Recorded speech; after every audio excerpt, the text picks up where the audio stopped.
তো আজকে আমার ভালো লাগছে, সবাই আমরা মুক্তভাবে বেগম জিয়ার প্রতি ভালোবাসা এবং শ্রদ্ধা ব্যক্ত করতে পারছি। আল্লাহর কাছে হাজার শুকর।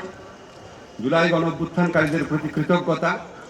বাংলাদেশের মানুষ আজকে স্বাধীনভাবে ঘৃণাও প্রকাশ করতে পারছে, স্বাধীনভাবে ভালোবাসাও প্রকাশ করতে পারছে।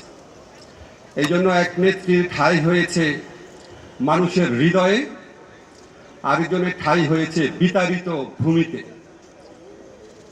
বেগম জিয়া যখন জীবিত ছিলেন, আমি ওনার জন্য বিভিন্ন প্রোগ্রামে, ফখরুল ভাই ছিলেন, আপনার মনে আছে, আমি একটা কথা বলতাম যে বেগম জিয়া ভালো থাকবে, ভালো থাকবে বাংলাদেশ। আমি বিশ্বাস করি অবশ্যই উনি এখন ভালো আছেন, কিন্তু বাংলাদেশ কি ভালো আছে বা ভালো থাকবে? যদি বাংলাদেশকে ভালো থাকতে হয় তাহলে বেগম জিয়াকে ইন্টারনালাইজ করতে হবে। ওনার অনেক অসাধারণ কিছু বৈশিষ্ট্য ছিল।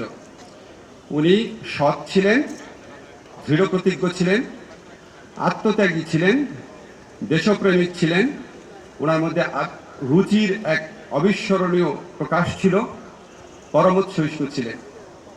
বাংলাদেশকে ভালো থাকতে হলে বেগম জিয়াকে ইন্টারনালাইজ করতে হবে। ধন্যবাদ সবাইকে।